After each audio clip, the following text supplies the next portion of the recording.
All right. Hello, everyone, and welcome to another awesome episode of the Career Evangelist podcast. Today, we have an awesome guest with us. He has spent 25 years helping the world's most powerful organization to stop hiding behind polite silence. And he wants them to start having what he calls honest conversations that actually move the needle. He's a culture strategist, Fortune 500 advisor, and the author of the brand new book, Forward Talk. Guys, get ready to rethink everything you've ever heard about communication at work. So, with that, we will welcome our guest. Hello, Gustavo. Welcome to the show. Thank you. How are you, Bola? Or should I call you a career evangelist? Great to be here. Yeah. It's great to have you. We are both Uh-huh. evangelizing right now, so we are Yeah. evangelists. So let's get straight into it. You use the word conversational depth. Can you break that down for our listeners to and give them a real world example from your consulting work of what a real conversation should look like at the place of work? Your listeners most probably heard about technical debt, and everyone has heard about financial debt. You know, those statements, whether it's your credit or your credit card, if you don't pay it, you're going to start accruing interests. The same happens with the issues that we avoid. Many teams say, hey, you know what? Let's not open that kind of worms. Let's not talk about this issue. Maybe they wait for someone else to raise the issue. But in the end, the thinking is that problems magically will disappear, but they don't. So the more we avoid those conversations, the worse that conversational debt it becomes. It becomes like a very expensive price to pay. And how it manifests? It manifests in lack of alignment. It manifests in pretending to be a team member, pretending to getting along, but actually we have lack of trust and differences that keep building. And also it manifests in a lot of noises when it comes to decision making and collaboration. Okay. So how can people start having this real talk at workplace? The first step is understanding what are the patterns that prevent us from having those conversations, right? So forward talk is the solution to three other patterns. It's a matrix in which we have avoidance that we just discussed, blame, and groupthink. Avoidance is, of course, we don't even talk about the issue, right? We hide it under the rug. The blame is when we get stuck into the past, what happened, and we are blaming someone else, finding someone, the blame comes from a scapegoating in which we sacrifice a lamb in the past and then we thought that the gods will forgive us, right?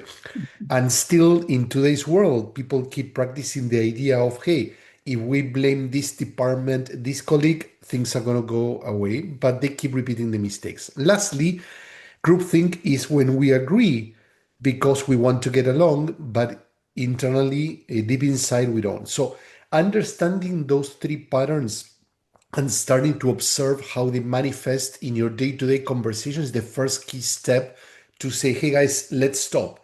Are we getting stuck in blame? Are we getting stuck in we don't want to talk about the issue? Are we getting stuck into groupthink? Okay. Blame, avoidance, and groupthink. These are the main things you are talking about. So, in Forward Talk, your book, you argue that psychological safety has become a bandage. And to me, that's a bold take. What should people know about psychological safety and how can they open up and start maybe avoiding all these three elements that you mentioned? Yeah, basically, a psychological safety, like any construct, it has evolved and it has become weaponized both by leaders and employees. And I work with lots of teams in which people say, "Oh, this team or my company are not safe, so I won't speak up." So that has two effects. First, people use it as an excuse because, first of all, every place has some level of safety. So psychological safety is not something that whether you have or you have not, there are different degrees. But second, people are delegating or giving up their agency. Because if you want a team to feel safe to speak up, you have to model that behavior, right? Psychological safety is a construct that we all, a belief that we all build. So if you're not taking your part because you're using that as an excuse, then how would you expect the other team members to participate? So my book focuses more into the less about creating the right moment. Actually, I challenge readers to stop waiting for the right moment to have that conversation, right? The best moment to have a to address an issue is when the issue arises. The second best moment is today. Yeah. Once again, the more you keep waiting, the more things are going to go out of control. Okay. So, Gustavo, we've been talking about people avoiding real talk, communication, and not speaking up. I want to hear from you. Why is it important for people to speak up in the workplace?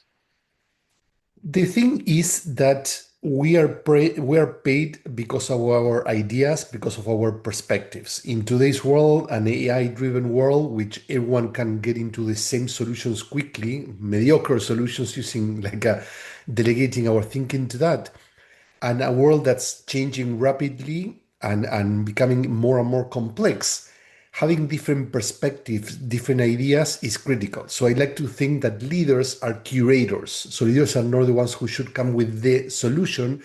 They need to tap into that collective wisdom and curate those solutions. If people are not speaking up, we're missing ideas. Yeah. So basically, the bar is going to lower.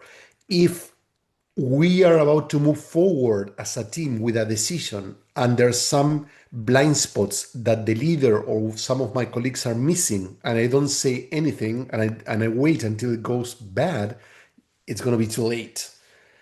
If I don't understand the direction and I say, okay, yes, let's do it just to look good, but I don't double check what's expected from me and from my team, then I'm going to fail at my job. So, those are just some examples of which conversations end up harming alignment and harming how we work together. Yeah, so let's get real with some practical examples now, Gustavo. So let's say there's someone listening to us, is in a mid-level role, and he wants to challenge a senior leader's idea. What is the tactical, maybe smart way that he can do this without blowing up his career? You know, he wants to challenge his leader. How can he go about having that open and honest conversation? Sure. First, I would say that sometimes we need to put our career at risk, right? And I know that's not something that people like to hear. I say, who's this guy? But not only I advise that my clients, but I have done that when I used to work as an executive. Because if you don't say what you really think, first, no one's going to buy your ideas. But second, you're being part of the problem. And when the team suffers, you might be laid off afterwards because the team is not performing well, right? So but putting that aside, there are different ways. First, you can start small. So don't start with the biggest and more complicated or sensitive topic. Start building that muscle. Second, don't make it about the leader. Don't make it personal. Use questions. So if the leader says, hey, we need to do this, says, have you also considered that stuff? What's the impact? So invite a conversation versus create that kind of confrontation. Another element that works very, very well and many teams miss is I'm not talking about manipulation. It sounds a little bit, but it's about working with your colleagues, right? So if Bola is the leader and Gustavo says something alone and then everyone looks at each other, then it's the two of us, right? But if I say, hey, I thinking that maybe this timeline it's a little bit too tight for the team. We have too many projects, so unless we deprioritize something, we're not going to be able to deliver. Does anyone see something similar here in the room? So you're not saying no, this is not going to work, right? You Mhm. focus on the challenge, and then you invite someone else. So you need a second person to say, oh, that's a great question. So you create a conversation, bringing other people on board rather than fight with your boss, and also don't do it alone. Okay, no, that's good. I like the way you explain it. You are telling us to build conversation, to use questions, and of course, to also question the status quo so that people bring their whole self to work. Now, from a career strategy standpoint, what are the benefits, or I'll call it ROI, return on investment, of being the person in the room on the team that can initiate difficult conversation? How would that person make progress in their career? The people who make progress are the people who actually take risks. And that's something that people want to succeed, but take the safe path, and both things don't go together. And I don't want to talk about myself, but I've been in early in my career in many circumstances. I spoke up, I challenged my leaders, I challenged my clients, and it was a really hard moment. And I say, what am I doing? But it went okay. Here I am, right? So there are things that first you need to find the right moment, right? Some leaders don't want to be challenged in the room. Some leaders prefer a one-on-one conversation. But in the end, you're going to be evaluated by what you do, not what you thought about doing. So if you do have an idea, many people say, I have this great idea. And I ask them, are you willing to lose your job for that idea, or being ridiculed by your boss when you share your idea? Say, oh, I don't know. So say, well, if you're not convinced about your idea, how can you convince other people to buy into that idea? Right? Yeah. So the people who, there's research that shows that the conversations that we fear the most often go much, much better than we think. So the people that had taken those risks, this is not me saying, it's a lot of global studies, show that the people who took the risk after that say, hey, it didn't go that bad.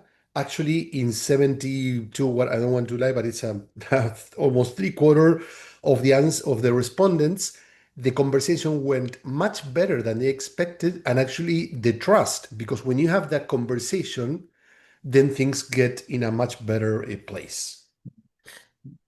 So now, Gustavo, I noticed that most organizations today they use surveys to gather feedback from employees. Yeah, And these surveys, most of the time, they are anonymous, yeah. which means people can write whatever they think without being open, without other people knowing that they are the one writing or giving such feedback. Now, when we think about conversational depth, do you think these anonymous feedback tools are they helping to solve the challenges of conversational depth? They're helping accumulate debt. So if that's the goal, they're working. Now, if you want to solve problems, they're not. First of all, two things. If the creators of all those surveys, the performance review, whatever, that are one of the top five consulting firms, no name mentions, but everyone knows who I'm talking about, they are the ones who realized that it wasn't working, and they abandoned it themselves because the cost invested into the process of those performance reviews wasn't working. But actually, they realized that no behavioral change was done. So that's one thing. The second aspect of your question is anonymity, right? We talked earlier about psychological safety. When you say, hey, this is anonymous, what you're reinforcing is that the place is not safe. So when you say, hey, no one's going to check who said what, basically what people hear is, first, why are they telling me that? No, if my boss has an issue, let's chat about it. But second, people also distrust, but because we know that technology, your boss is checking how many times you type on your keyboard. They're checking at what time you start your computer or open your office. So you know what I mean. So this surveillance mindset. So summarizing, sorry, anonymity sends the wrong message, since we're not open to really have a conversation like grown-ups, that we want to say things to each other. Second, it builds on that mindset that it's anonymous, but the boss can always find out who said what. right? And third, it gives people permission to say whatever. It removes agency. When my name is not attached, sorry, I can say whatever I want because no one's going to come to ask me to, hey, I have a follow-up question, or you have to implement on the idea that you suggested. So, your book, Forward Talk, you are encouraging us that we need to have straightforward talk and stop moving in circles. What are some key takeaways from your book that you want my listeners to know about? Yeah, one is, and you asked about things that people can start doing right away, Mhm. is learning how to reframe conversations. We talk about those patterns that get teams stuck into the past, like avoidance, like blame, groupthink. So many times you are new in a team and you say, hey, I have an idea. What if we do this? And people say, no, no, we tried that before and it didn't work. Yeah. So what happens? You feel, oh my God, I'm stupid, boom, and the conversation is done because Mhm. they present like an obstacle. Yeah. You can reframe that into forward talk by saying, okay, but how can we make it work based on the context today? Because when you tried 10 years ago, 5 years, the context was different. Or you ask me, hey, Gustavo, let's make this decision. And I say, you know what? The boss is not here, so we cannot move forward. And you say, okay, what can we do with the authority we have ourselves and start moving forward? So you basically reframe that obstacle, the I cannot do this because of this, and you turn it into an opportunity to start exploring. Okay. So now I also want to get maybe another practical advice from you, Gustavo. Let's say, how do you coach someone? Maybe this person works for a leader, and this leader says that they want honest feedback. But if and when you give them this feedback, they can potentially punish you for that. What do you say to this subordinate? How can he manage the communication between himself and the leader? If, First of all, the messenger is the message, right? Mhm. So sometimes if you don't have a trusting relationship with your leader, or you are always the one who's challenging things, then you risk being labeled as the difficult one, right? So sometimes it works by bringing someone else to be that messenger. So I like teams to have someone playing the devil's advocate in every meeting, but that role is played by different people every time. So it's not attached to one individual. Everyone should play because we want someone to start seeing that stuff. So if the boss agrees to have that role in the meeting, then it's not personal. It's a part that we're playing to help basically discuss the things that we're not. The other thing is try to avoid the black and white. No, this is not going to work. This is bad because leaders think in black and white. So when you try to fight black and white, they're always going to win. Yeah. So present a different angle. You can say, I like how this part of the project is going to work. I like to be challenged, but what about this? No, so try to find common ground first, and then present your what if as a question, as a challenge, versus nothing's going to work because one aspect, because that's the thing about every idea. Eh, every idea has something that you can build us Okay. from. So for those working professionals that will be listening to this episode, and if they want to manage their career, how can they use forward talk method to advocate for themselves, whether it's in maybe requesting for promotion or maybe during performance review? What should they know about forward talk that will help them when they are having this conversation with their leaders? Yeah, the first thing is, once again, even though it feels risky, leaders value more the people that challenge the thinking, that have ideas that are more vocal. So that's one thing.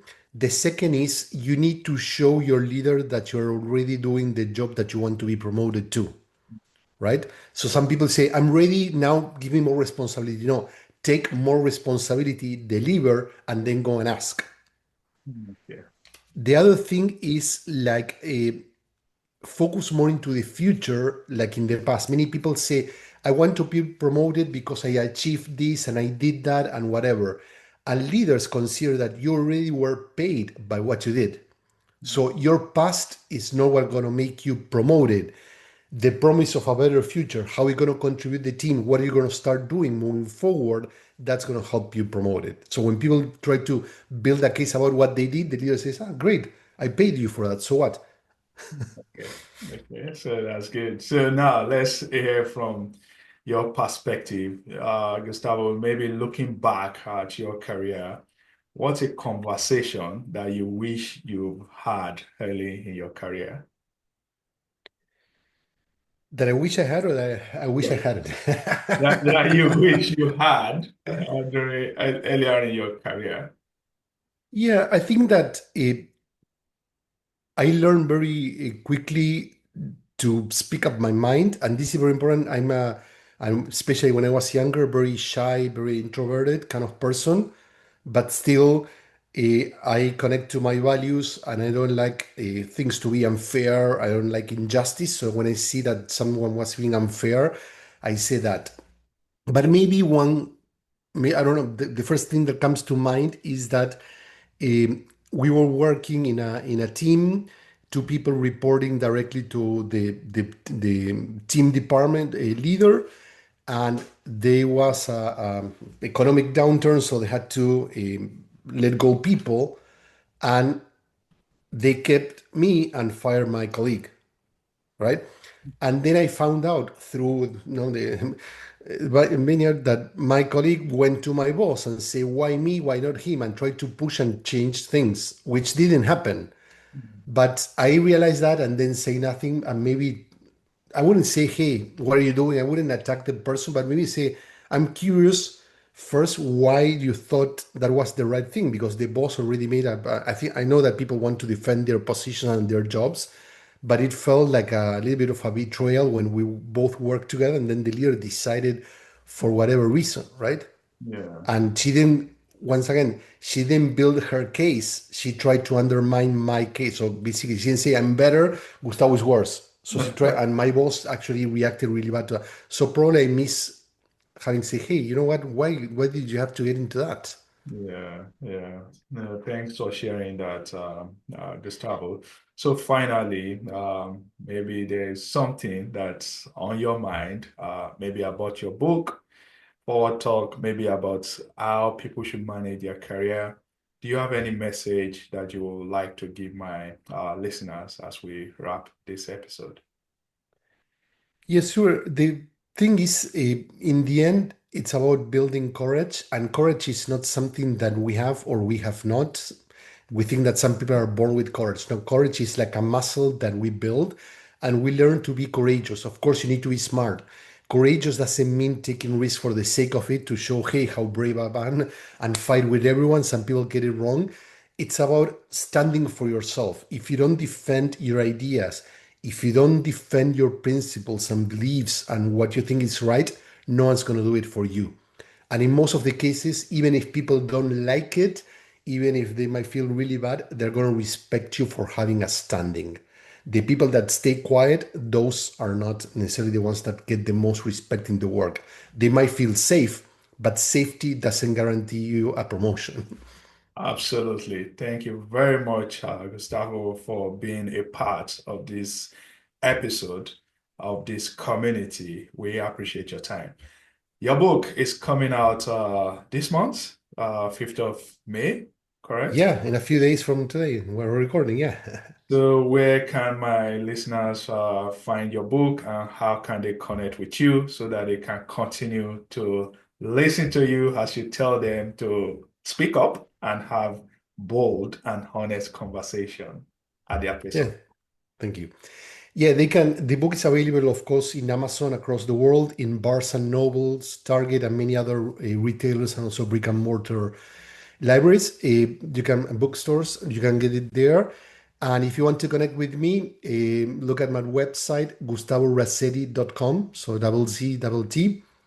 And you can find a little bit about myself. We can connect on LinkedIn, and also you can check our services and how we help teams build this capacity. Awesome. Thank you very much for being a part of this community. We appreciate you, Gustavo. Of course, thank you for the invitation, and thank you everyone for listening.